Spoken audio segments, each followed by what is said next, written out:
Greetings to the viewers of Channel 24. My name is Vladislav Novikov. Risto Grozev, investigator Spiegel and insider, is in touch with me. Hello, Christo. Good morning. Hello. Putin at a meeting on economic issues said what is needed to end the SWO.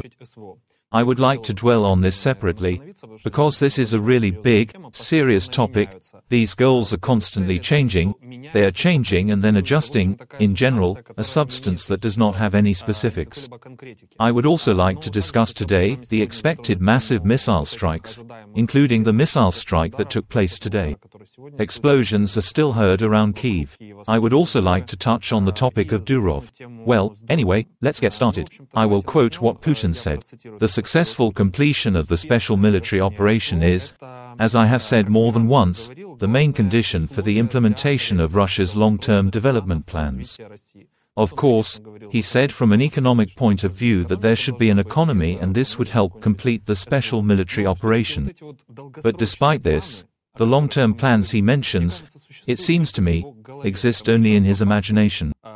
In fact, Russia does not correspond to these plans in any way, since the tales about NATO bases, which will allegedly stand at a distance of 4 minutes from Moscow, have already been dispelled after Finland and Sweden joined NATO. I agree with you. There is no clear, well thought out, even from the point of view of Russia's internal interests, extreme goal, extreme strategy. And we are not the only ones talking about this, because many people from the power elite who are close to Putin also complain in private conversations that from the very beginning of the war, the goals of the war, or the NWO, as they call it, have changed like sand. And only in Putin's head, most likely, there is some understanding of what the goal is today.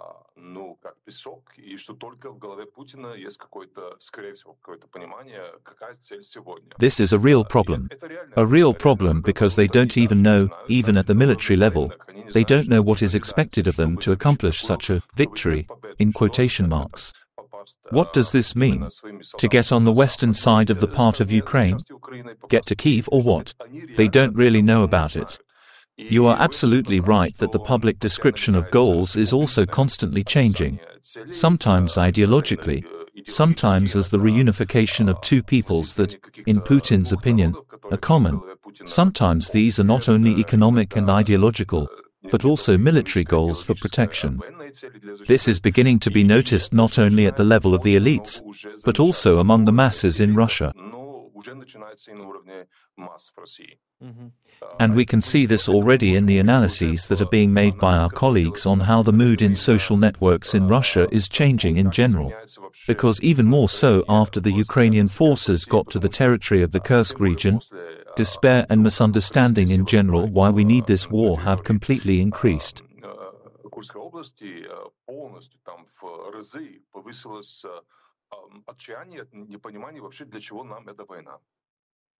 It was not for nothing that I said that the massive missile strike that took place today was expected, because, to be honest, it was expected for us on Independence Day, or on this day, or the next day. But it seems to me that this is also an extremely underestimated topic, the exchange that took place against the backdrop of Independence Day. It is no secret that Putin has a very sore head regarding spoiling everything that in any way hints at the independence of Ukraine. And, well, this day, I think, was sacred for him to some extent. But no. He agreed to the conditions. Obviously, he was forced to accept these conditions, and this is a very interesting topic, because we have witnessed how Putin for the first time retreated from some of his interests just because something began to happen in Russia.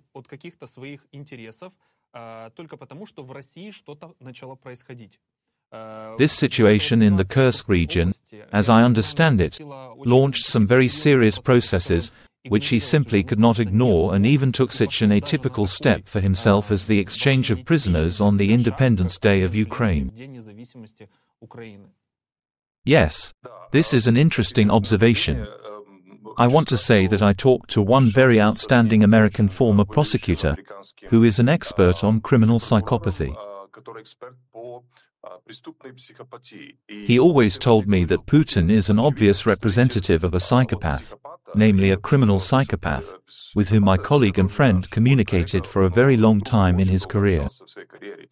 He said that for psychopaths like Putin, it is important to understand that they have no real emotions. They create a visible solution to make it seem like they have ideas, emotions, and so on. But it is very important that when they are forced to choose between a bad choice for themselves and a very bad one, they always choose a bad choice for themselves. And it is important to understand that they are ready. They have no other choice at all than to accept this choice. Therefore, I think that this is what has happened now. Ukraine put him between a very bad choice and only a bad one. The bad thing was, well, to recognize the importance and independence of the country, because it was the place then. It would be very important to solve a problem that is already beginning to take on an existential character for him, namely, the attitude of mothers and women to the fact that he promised not to allow conscripts to participate in the war. As a result, it turned out that almost 100 of them were captured by the Ukrainians.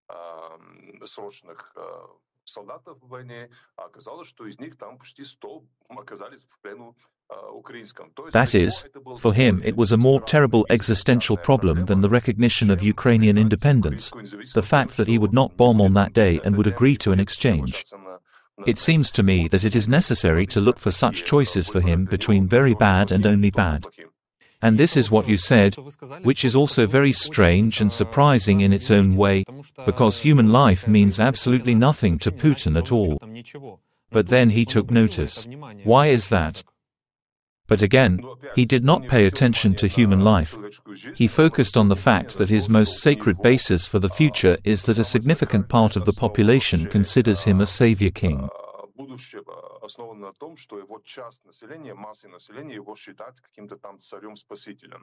He understands this on a mental level.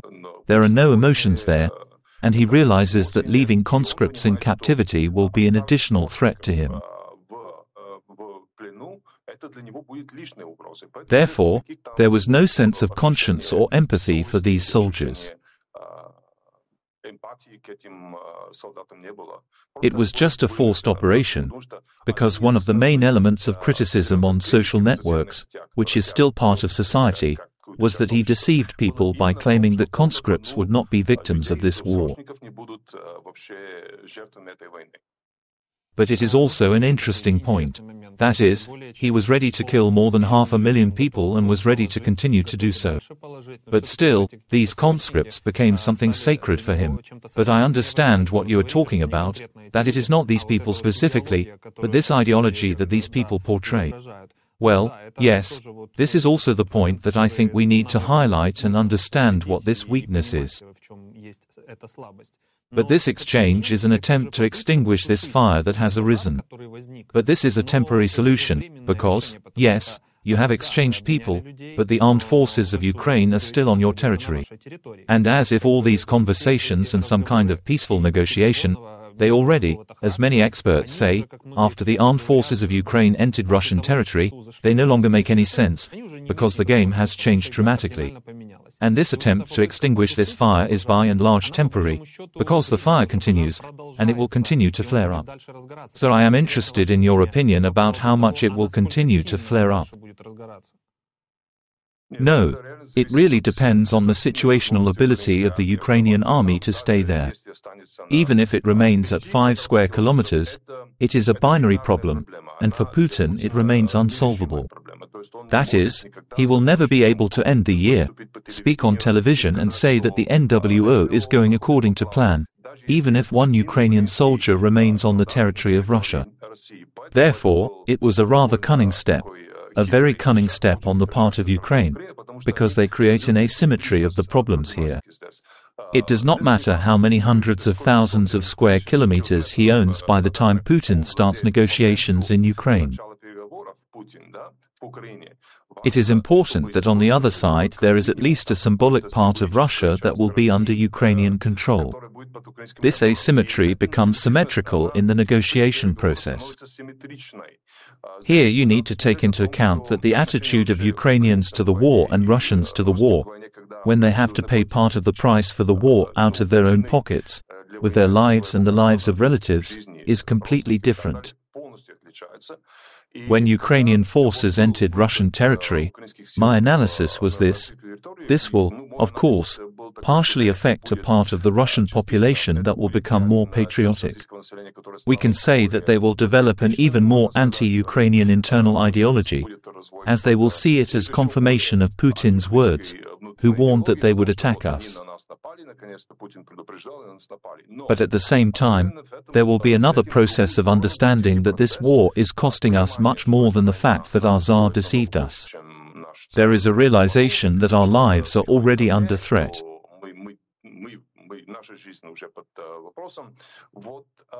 Here, the second part is more important than the first, because if you compare it with the attitude towards the massive strikes that took place today, they should also create a negative feeling among Ukrainians that we are paying too high a price for this war.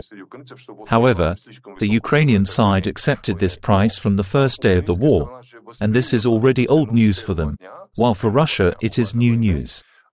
Therefore, this problem has not yet been solved by Putin.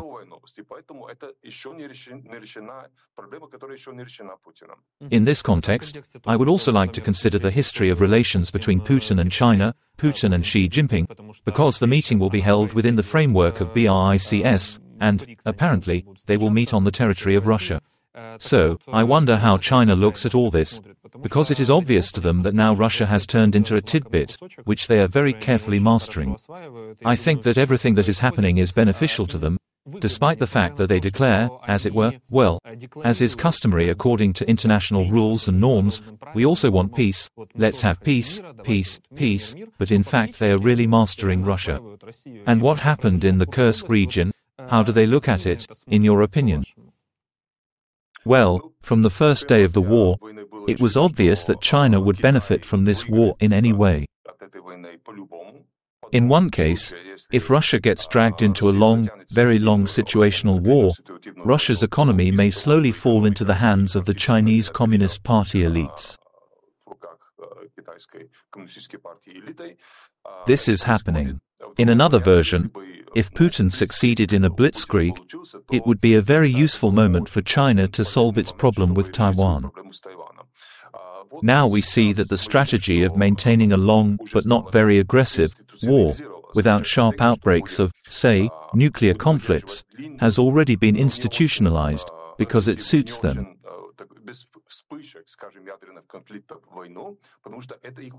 It suits when the Russian economy still exists to take it for itself. But here it is important to understand that it is unacceptable for China, economically unacceptable in any way, when the war is approaching the threshold of nuclear threats, the threshold that a war will begin on the territory of Russia much more seriously than before. Because, well, China's strategy of owning the Russian economy then fails. Therefore, I think that China will have such a restraining influence over Putin. Well, enough already, enough. Let's negotiate, because, well, we will not support you if it comes to a direct war on Russian territory. Today our Ministry of Foreign Affairs reacted to the missile strikes, and in that reaction, particularly Mr. Kuleb's, I think we can catch a glimpse of Ukraine's mission and goals for the near future. This is what he said: to confirm Ukraine's right to long-range strikes against all legitimate military targets on the territory of Russia, from which, in principle, we conclude that the list of these targets has already been compiled, transferred and agreed. The only thing left is this political decision to hit these targets. Secondly, he said that they agreed to use the air defense capabilities of the partners, which, compared to the first point, seems unlikely, given how cautiously the partners acted and did not even dare to shoot down anything over their territory. So, in the near future, these geopolitical goals of Ukraine, which are looming over the West, the United States, do you think they will be in reality in the end?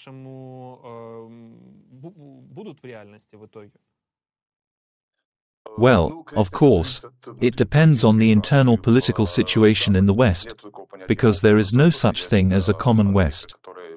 There is America, which will be in a pre-election situation in the next 2 months, and a lot depends on how much Ukrainian expectations will be satisfied. We should not discuss the bad and good outcomes of American foreign policy here, because we know that they will simply be different. If Trump comes to power, then the strategies of his team, and not his own, since he himself does not have a strategy like Putin, will be aimed at forcing both sides to peace and a truce by any means. The only good news for Ukraine here is that they are ready to use tough threats against Russia as well. They will threaten that if you do not agree with Ukraine within a month, then we will begin to give Ukraine permission to strike at a long-range target, much more weapons and so on. Trump, of course, is a master, and he can do it quite effectively. On the other hand, Germany is also an important ally, especially in military assistance to Ukraine. There will also most likely be a choice, and a lot depends on it. But I do not agree with you that the West is not ready to actively help kinetically, so to speak, with its weapons under the control of its soldiers. Because there is more and more understanding that the existential threat to the West from the Russian side is coming closer and closer to their home. This is not only Poland, which already understands this and is beginning, for example, to distance itself from Germany's positions, for example, on the Nord Streams, on the investigation. Not only the Czech Republic, which is doing this, but also countries like France, for example, are beginning to understand this. Therefore, I think that in the coming weeks or months we will see a greater willingness of the West to do what Kuleba expects from it. A very interesting idea. I would like to go into detail on these topics with you, including with the United States. But we don't have much time left, and I promised that we would also remember Durov. Well, perhaps the topic of our future conversations. About Durov. The French edition writes that Durov's detention in France was extended. The period of detention for interrogation can last a maximum of 96 hours. Well, the main question is whether Durov will be released, because everything seems to be connected around something. It is clear that he is the owner of the site on which some actions of a criminal nature were taken. We all know what we're talking about, but again, there's always been a lot of stuff on the internet, and that's not news. Should a person be responsible for the actions of others? It is clear that he owns this platform and can help in censorship. But again, this is a very complex and difficult legal situation. If there really was some evidence, it seems to me that France could have already calmly submitted a request to Interpol, and he could have been detained either in the United Arab Emirates, where he is now, or in Azerbaijan, where he could also be detained before departure. The question is whether this is a real evidence base and how much, accordingly, it can be detained. My opinion is that the evidence base is more than enough. Here, the reason why he is likely to be released, and the reason why his name has not yet been transmitted to Interpol, is because of the sensitivity of the topic for all states regarding people associated with the freedom of information. He, good or bad, has done quite a lot for this. Therefore, in no case could France afford to put him on the international wanted list through Interpol, because it was absolutely clear that even if someone else did it and France did not consider that its own French laws had been violated, it would not have done so and would not have handed him over to others.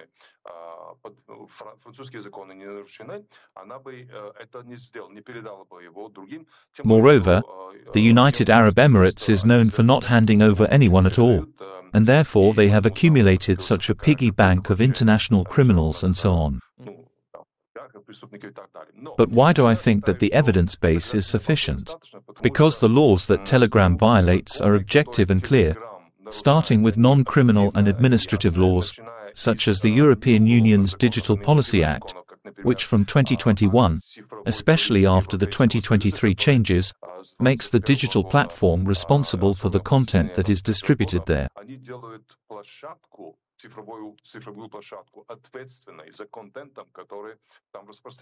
That is, here you can no longer do with the fact that I am only a technical platform and do not have any control over the content. This has not been possible for a long time. And platforms like Google, Instagram, and Facebook have already adapted to this. The second point is that when illegal content is distributed on any platform, which is investigated by government agencies, it is not only a platform for the exchange of information or a secure messenger, but practically a market, a Telegram market.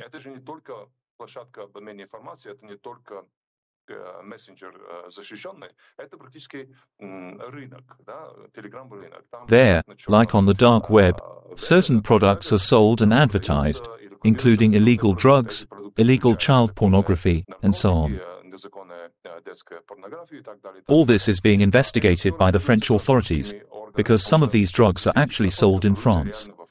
I myself found such sites that are sold in France. When the French law enforcement agency starts investigating, on the one hand, they tell Telegram, close these channels right away, and secondly, give us the IP addresses of those involved in this. In line with its policy of not cooperating with any law enforcement officers, Telegram says, no, this violates French law, namely criminal law, because from the moment you hide a criminal, you become an associate of that criminal. Both under French and European laws, it is generally impossible to criminally accuse a firm or a company. There you can only look for personal responsibility criminally. Therefore, in this case, when a real criminal with Telegram anonymity is hiding, the person who created the Telegram anonymity policy bears such responsibility. So from that point of view, I am sure that the French have enough responsibility. I am also sure that he will be released after 96 hours, and then the process will continue without arrest, but will be brought to an end in a French court. I think that this will still lead to partial changes in the policy of Telegram, because it is also not profitable for Durov that more and more Western countries begin to think that they violate their laws.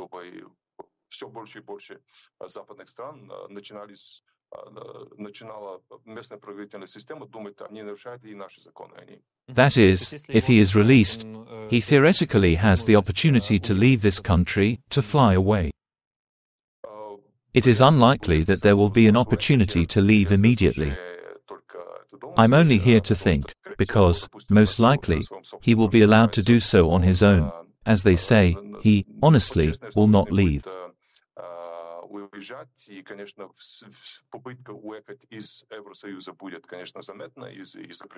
Most likely, he will have to stay in France, but at large, and he will fight there and defend his principles. But, once again, when I was finishing my law degree, I thought that the French authorities were fully compliant with both French and European law. Can we talk about the de-anonymization of Telegram in connection with these events? And will Durov be extradited to Russia? Officially, the Russian Foreign Ministry today sent a note to Paris demanding access to Pavel Durov. Looking at how this whole propaganda machine reacts, indeed, I watched your interview and you said that there are no specific facts that incriminate Telegram in anything specific. We can only observe and try to find out what role Telegram plays in this war in general. Propagandists also speak in different ways. Someone claims that the chief communications chief was captured. Someone, on the contrary, says that Durov is a traitor. This is all growing, but nevertheless, Telegram has not been banned and they are still trying to return Durov.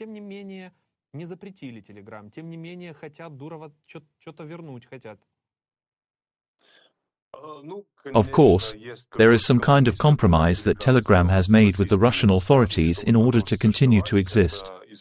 This is known. It is evident from the fact that he was found. It is evident from the fact that Durov flew into Russia in 2021 during these key moments, when it was agreed, when the fate of Telegram was decided at all. But we certainly can't know what these conversations were. and so I, as an investigator, can't accuse them of collaborating with the FSB. I can accuse Telegram of what I have always accused, of deceiving their users, claiming that their communication is absolutely protected. Because they offer such communication only to advanced users who remember that every chat should be opened as a secret one. 95% of users think and believe Telegram that their communication is very secure and anonymous, communicating with other people on topics that can be dangerous to their lives, not knowing that they need to open a secret chat, since a regular chat is created by default. A simple chat can be read by the FSB, and it seems to me that this can be part of the deal. You continue to act as before, just don't make a secret chat by default. Even this may not be the case. There is no need to look for a deeper crime here, because this is completely satisfactory for the FSB. Is the fact that a simple chat is read by the FSB an assumption, or is it still a confirmed fact? I would like to understand this. I can say with full responsibility that the FSB officers told me when they got in touch that I needed to switch to a secret chat, because they read all this.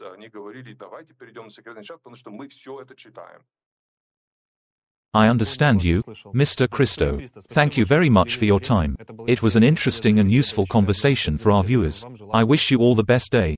Thank you. All the best.